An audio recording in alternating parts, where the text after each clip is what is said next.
यह चाहता है कि रेलवे किसी के बाप का ठेका पर चले और सीधे सीधे आम जनता को इससे कोई लाभ ना मिले। कि जो अपनी व्यवस्थाएं हैं वो बहुत चरमरा गई हैं, क्योंकि भारतीय रेल को हमारे देश में अलग अलग पार्टियों ने और सरकारों ने एक जॉब प्रोवाइडर बना दिया, यानी नौकरियां बांटने का, नौकरी देने का एक साधन बना दिया।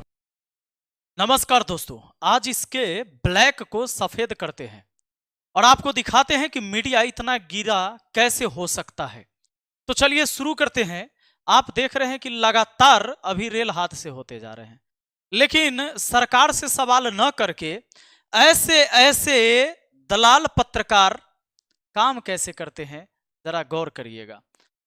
इनका कहना यह है कि रेलवे को कुछ नेताओं ने जॉब प्रोवाइडर मान लिया, यानी इसके हिसाब से जॉब प्रोवाइडर रेलवे नहीं होना चाहिए था, जबकि भारत के सबसे ज्यादा नियोक्ता वाला एक विभाग है हमारा रेलवे। यह चाहता है कि रेलवे किसी के बाप का ठेका पर चले और सीधे सीधे आम जनता को इससे कोई लाभ ना मिले। आइए हम इसकी सारी पोल खोल के बताते हैं इस वीडियो में। सबसे पहले अभी जान लीजिए कि अभी फिलहाल 18 तारीख से लेकर 21 तारीख 4 दिन में 4 रेल दुर्घटनाएं हुई हैं। अभी लगातार इससे पहले भी दुर्घटनाएं हुई हैं। आप देखें कितनी बड़ी बड़ी दुर्घटनाएं हुई हैं, जहां पर 300-300 लोग मारे गए हैं। दुर्घटनाएं पहले भी हुई थी, लेकिन पहले के रेल मंत्री और अभी वर्तमान के रेल मंत्री में क्या अंतर है, इस बात को हम आपको समझाते हैं। तो सबसे पहले आज हम आपसे बात करने वाले हैं कि गोंडा उत्तर प्रदेश में 18 जुलाई को एक रेलवे दुर्घटना हुआ। आपने देखा, रेल पटरी से उतर गई गोंडा में। और 18 के बाद 19 को वलसाड में, गुजरात में, वलसाड जगह है गुजरात में, वहां पर दुर्घटना होती है। और 20 तारीख को अमरोहा उत्तर प्रदेश में, ये फिर 20 तारीख को यानी 20 जुलाई को और 21 जुलाई को भी अलवर राजस्थान में मालगाड़ी जो है पटरी से उतर जाती है। तो कहीं ना कहीं त्रुटियां हैं, कमी है। कहीं जानबूझ के ये त्रुटि और कमी जानबूझ के तो नहीं छोड़ा जा रहा है कि ये चीजें होते रहे और लगातार ये चलते रहे, हम घाटा में जाते रहे, घाटा में जाते रहे, और एक दिन इस देश का आम जनता ही परेशान होकर कह दे कि भाई तो घाटा की चीज है, सरकार ये से क्यों चला रही है। तो सरकार तब क्या करे कि अडानी अंबानी जैसे लोगों को दे दे यह धंधा, क्योंकि चुनाव में मिलेगा फिर से चंदा। तो चंदा फॉर धंधा का ये स्कीम है। आप जानते हैं अडानी ग्रुप का अब मालगाड़ी सब चलने लगा है, ये आपको पहले भी पता है। कई सारे रेलवे स्टेशन बेच दिए गए, यानी प्राइवेट कर दिए गए हैं, आपको पता भी होगा। मुझे यह जानना है कि कस्टमर की कमी नहीं है, फिर भी धंधा नुकसान में, ऐसा क्यों? यह सच्चाई है या साजिश, इस बात को जानिए। दुनिया में कोई भी ऐसा धंधा नहीं होगा दोस्तों जहां कस्टमर की खूब भीड़ लगी हो, डिमांड खूब हो रहा हो और उस धंधा में नुकसान हो रहा हो। रेलवे पहला एक ऐसा धंधा है जहां सरकार हमें गिनवाती है कि सबसे ज्यादा नुकसान हमें हो रहा है भाई रेलवे में। कस्टमर की कमी नहीं है। कस्टमर की कमी क्यों नहीं? आप जानते हैं ट्रेन में भर भर के लोग जाते हैं। आपको टिकट लेना होगा तो 14 दिन 15 दिन पहले कम से कम किसी भी ट्रेन का आपको टिकट करवाना पड़ेगा। बाकी तो आप जनरल डब्बों का हालात आप जान ही रहे हैं कि लोग बाथरूम में बैठकर तब 1-1 हजार और 1500-1500 किलोमीटर सफर करता है, उसी में खाना पीना भी करता है। एक बाथरूम में 10-10 आदमी बैठा हुआ सफर किया है और कर रहा है। तो आज हम ये कैसे कहें कि जहां इतने कस्टमर है, यात्रियों की कमी नहीं है, लेकिन रेलवे नुकसान में जा रहा है और देश के जनता के टैक्स के पैसा से भी इसकी भरपाई नहीं हो पा रही है, कर्ज होते जा रहा है। अभी आप देखेंगे कि दिवाली और छठ पर ट्रेनों में टिकट फुल। अब दिवाली छठ में ट्रेन में टिकट फुल हो गया है, नो रूम बताता है। अभी आप जाएंगे टिकट काटने के लिए जाएंगे तो नो रूम बताएगा आपको। अब बताइए, नवंबर की टिकट की बुकिंग आज ही हो चुकी है, अभी से ही खत्म, उस समय तक के खत्म। ट्रेन में 1 नवंबर की टिकट अब वेटिंग में, दिवाली और छठ में अभी 4 महीने बाकी, लेकिन टिकटें हुई खत्म। अब मुझे यह बताइए कि जब इतने कस्टमर हमारे पास होता है, डेली इतने यात्री सफर करते हैं कि ट्रेन में जगह नहीं है, फिर भी ट्रेन नुकसान में जाती है, रेलवे नुकसान में जाती है। सबसे ज्यादा जहां सुविधा देना चाहिए था हमें रेलवे में, तो रेल की सुविधा ना देके जब ये दुर्घटना होता है तो आप जानिए कि हजारों हजार करोड़ रुपया हर साल सिर्फ जो बोगी का नुकसान होता है, डब्बे का जो नुकसान होता है, उसकी भरपाई में जाता है, जिस पैसे से रेलवे को एक रेलवे के अंदर यात्रियों को अच्छी सुविधा दी जा सकती थी। ट्रैक गड़बड़ है, ट्रैक खुला हुआ है, कहीं पटरी टूटा हुआ है। सबसे ज्यादा रेल दुर्घटनाएं ट्रेन के पटरी से उतर जाने पर हो रहा है, या कहीं ट्रेन में ट्रेन टक्कर हो जा रही है। रेल मंत्री ने कहा पिछले बार कि हम सुरक्षा कवच लगा रहे हैं कि एक ट्रेन दूसरे ट्रेन के कुछ दूरी पर आने से पहले ही वो ब्रेक ले लेगी, जो आप जानते हैं अब आम गाड़ियों में आ चुका है, लेकिन इस ट्रेन में नहीं है जहां हजारों हजार यात्री एक साथ सफर करते हैं।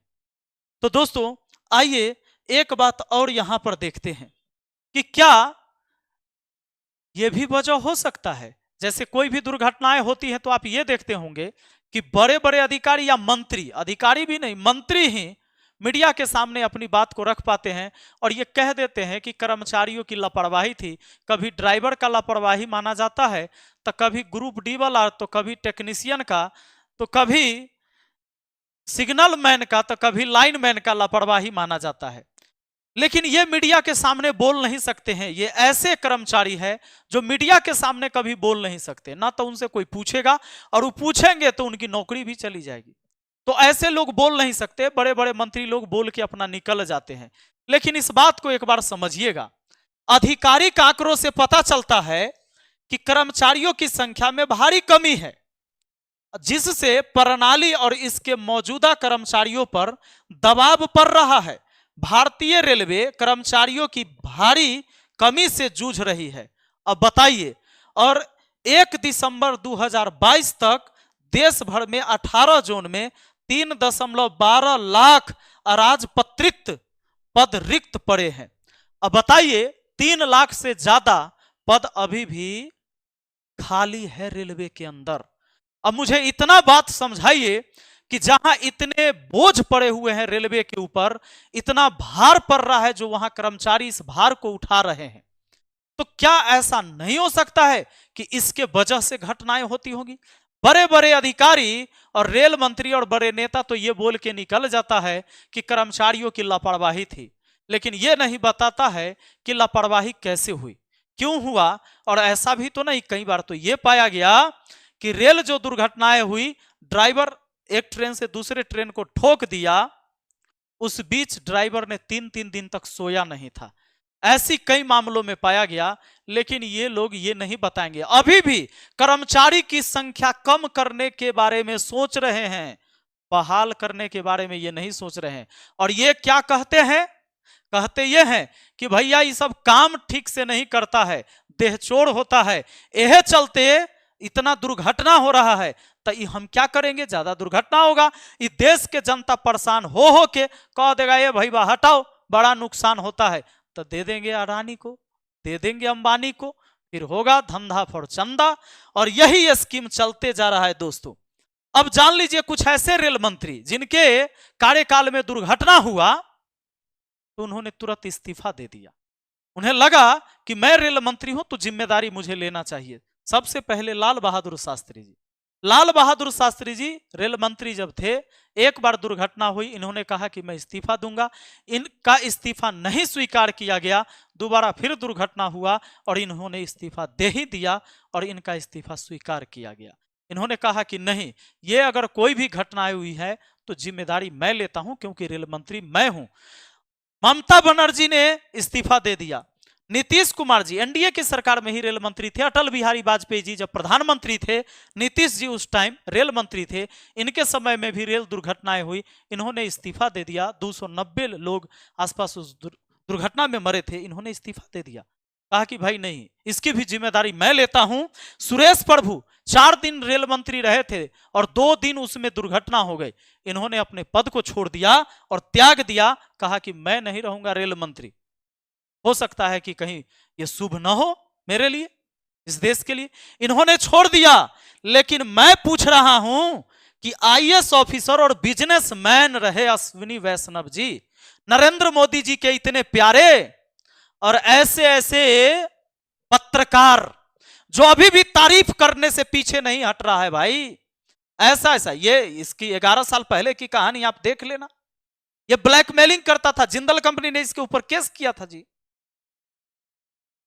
ये ब्लैकमेलिंग करता था, खबर ऐसा बनाता था लोग को ब्लैकमेल करने के लिए, जेल जा चुका है।